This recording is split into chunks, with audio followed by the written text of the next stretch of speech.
Dosa besar. Bahkan tadi saya bilang di awal pertemuan, kalau dia tinggalkan sholat itu jahdan, bangkang, kufur, keluar dari agama. Kalau dia meninggalkan sholat takasuran, malas-malasan, ditakzir tadi, diingatkan, dimarahi, dihukum. Ya. Baik, kita baca dulu dalil-dalil tentang masalah meninggalkan sholat ini ya. Baru kita masuk nanti penutupan insya Allah masalah tata cara sholat itu sendiri. Kata beliau di sini penulis buku mengangkat firman Allah surah Maryam ayat 59 sampai ayat 60. A'udzu billahi minasyaitonir rajim. Fa khalafa min ba'dihim khalfun adha'us salata wattaba'us syahawat fasawfa yalqauna ghayya illa man taba wa amana wa amila salihan fa ulaika yadkhuluna jannata wa la yudlamuna syai'a. Tentu ibu-ibu yang pegang buku, ada di ayat yang saya baca di atas, ada titik-titik disambung di bawah di footnote ya. Sambungan ayatnya ada di bawah itu. Footnote nomor 3. Ya. Maka datanglah sesudah mereka, orang-orang yang tidak sholat itu efeknya bahayanya adalah akan datang generasi setelah mereka juga yang tidak sholat. Gitu kan. Dan setiap orang yang meninggalkan sholat maka pasti akan mengikuti hawa nafsunya. Dan mereka kelak akan menemui kesesatan. Nggak ada lagi panduan. Kalau tidak sholat, udah hilang semuanya nih. Sholat ini penenang jiwa. Kecuali orang yang taubat, beriman dan mengerjakan kebaikan, maka mereka itu akan masuk surga dan tidak dizalimi sedikit pun. Ini dalil yang pertama tentang masalah meninggalkan sholat. Larangan, ada ancaman. Mereka akan sesat kalau tidak sholat. Kemudian dalam surah Al-Ma'un ayat 4 sampai ayat 5 bunyinya a'udzubillahi minasyaitonir rajim fawailun lil musallin alladzina hum an salatihim sahun. Maka celakalah bagi orang-orang yang salat, yaitu orang-orang yang lalai dari salatnya. Lalai, jadi dia salat kapan dia mau. Tadi saya bilang meninggalkan salat secara malas-malesan.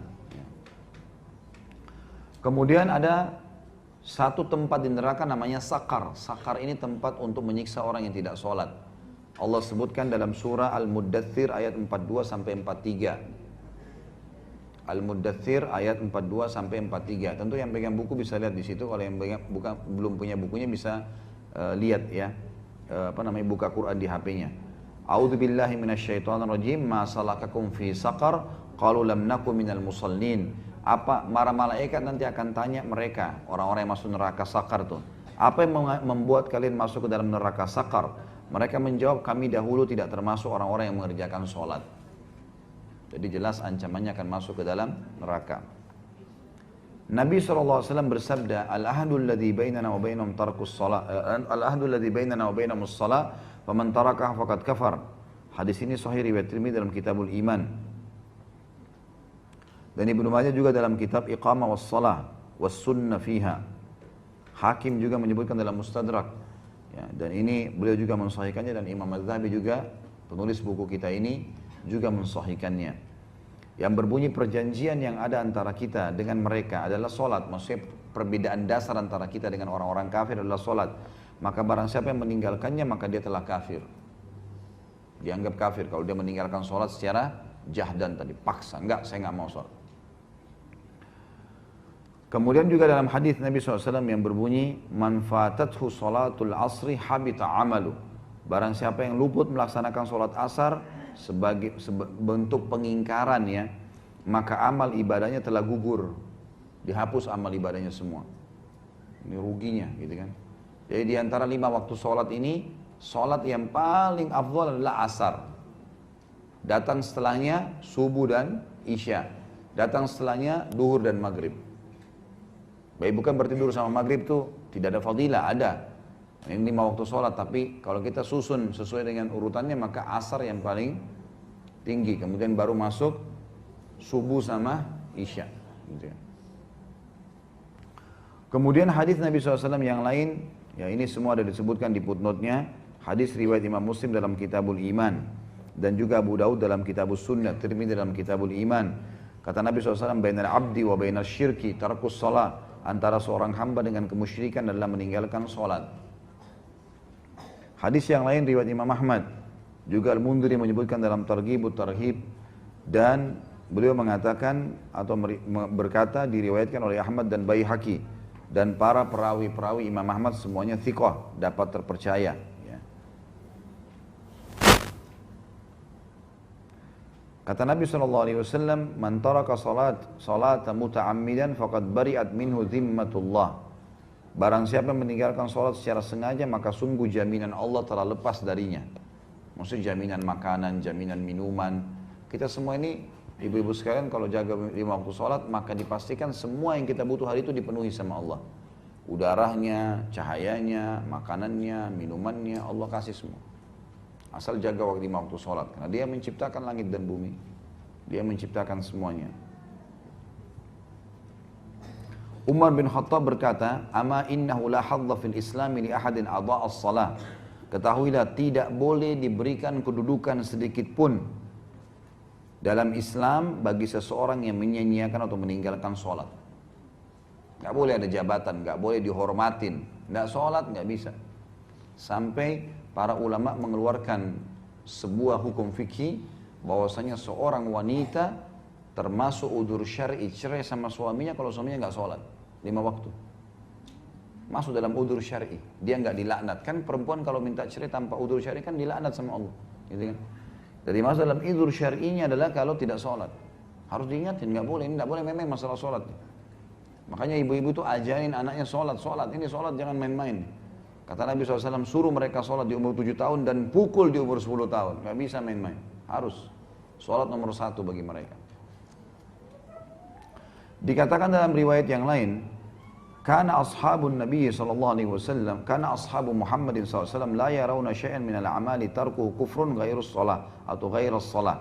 Ini disebutkan oleh Abu Hurairah radhiyallahu anhu, sahabat Nabi yang mulia. Dahulu para sahabat Muhammad sallallahu alaihi wasallam tidak memandang sesuatu pun dari amal ibadah dalam Islam yang mana meninggalkannya adalah jelas kekufuran kecuali salat. Nah, ini diriwayatkan oleh Hakim dalam Mustadrak dan juga diriwayatkan oleh Tirmidzi tanpa menyebutkan Abu Hurairah radhiyallahu anhu.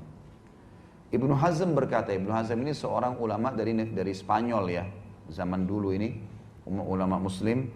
Setelah syirik mempersekutukan Allah, tidak ada dosa yang lebih besar daripada menunda sholat hingga habis waktunya dan membunuh seorang mukmin tanpa alasan yang benar. Saksi bahasan kita masalah meninggalkan sholat. Kemudian hadis yang lain juga Abu Hurairah meriwayatkan Rasulullah SAW bersabda, "Awwalu ma yuhasabu bihil abdu yawmal qiyamah min amalihi sholatuhu. Fa in salahat faqad aflaha wa anjah wa in fasadat faqad khaba wa khasir." Amal yang paling pertama kali dihisab pada hari kiamat dari seorang hamba adalah solatnya. Jika solatnya bagus maka dia beruntung selamat, dan sebaliknya jika solatnya kurang maka dia gagal dan rugi. Hadis ini dihasankan oleh Imam Tirmidzi. Nabi kita Muhammad SAW memastikan bahwasanya kita atau beliau diperintahkan untuk ya memerangi orang-orang sampai mereka sholat. Sebagaimana hadis beliau, umirtu an uqatilan nasa hatta yashhadu an la ilaha illallah wa anna Muhammad Rasulullah wa yuqimus shalah wa yu'tuz zakah fa in fa'alu dzalika asamu minni dima'ahum wa amwalahum illa bihaqqil Islam wa hisabuhum 'ala Allah. Aku diperintahkan oleh Allah untuk memerangi manusia sampai mereka mengucapkan syahadat. Asyhadu an la ilaha illallah Muhammadur Rasulullah. Aku bersaksi tidak ada yang berhak disembah kecuali Allah, Muhammad adalah hamba juga utusannya.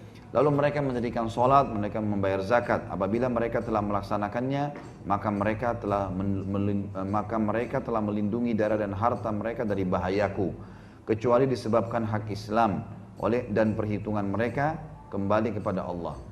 Nah, jadi memang Islam ini diperintahkan oleh Allah SWT kepada Nabi SAW untuk disebarin sampai mereka syahadat, sholat dan zakat. Ya. Kalau mereka melakukan maka mereka telah aman. Jadi saksi bahasan berarti ada ancaman orang yang tidak sholat. Kemudian hadis yang lain, tentu saya bacakan semua dalilnya. Saya agak percepat karena sudah mau jam 11 ya. Saya ada acara ceramah lagi tentunya. Saya akan bacakan dalilnya. Selanjutnya adalah hadis Bukhari Muslim. Anna rajulan qal, dari Abu Sa'id radhiyallahu anhu, anna rajulan qal ya Rasulullah ittaqillah. Qala wailaka awalastu ahaqqu ahli al-ardi an yattaqiyallah. Faqala Khalid bin Walid radhiyallahu anhu ala adribu unukahu ya Rasulullah. Faqala la la'allahu an yakuna yusalli. Bahwasanya seseorang laki-laki pernah berkata kepada Nabi SAW, bertakwalah, takutlah kau kepada Allah. Jadi kalimat ini berat sebenarnya kalau dalam bahasa Arab. Jadi seakan-akan kau ini salah gitu loh. takutlah sama Allah. Maka Nabi SAW sempat marah sama orang itu sambil berkata, ada apa denganmu? Bukankah aku adalah penduduk bumi yang paling berhak untuk takut sama Allah? Aku harus yang paling takut sama Allah. Kenapa harus kamu katakan itu? Maka sahabat Nabi yang lain namanya Khalid bin Walid radhiyallahu anhu berkata, ya Rasulullah, boleh saya penggal lehernya orang ini? Ini ngaco nih masa ngomong gitu. Saya penggal aja ya Rasulullah. Kata Nabi SAW, jangan. Barangkali dia termasuk orang yang melaksanakan sholat. Ternyata sholat ini menahan orang dari dibunuh gitu. Padahal dia sudah menghina Nabi SAW. Gitu kan? Jadi saking pentingnya sholat itu. Di dalam hadis yang lain, kata Nabi SAW, man lam yuhafidh ala salati lam yakun lahu nur, wala burhan, wala najah. Wa kana yawmal qiyamati ma Qarun, wa Fir'aun, wa Haman, wa Ubay bin Khalaf. Tapi tentu di sini masih diperselisihkan ulama tentang kesahihan hadisnya ya. Cuma di sini Imam Ghazali mengangkatnya karena dia penguat saja.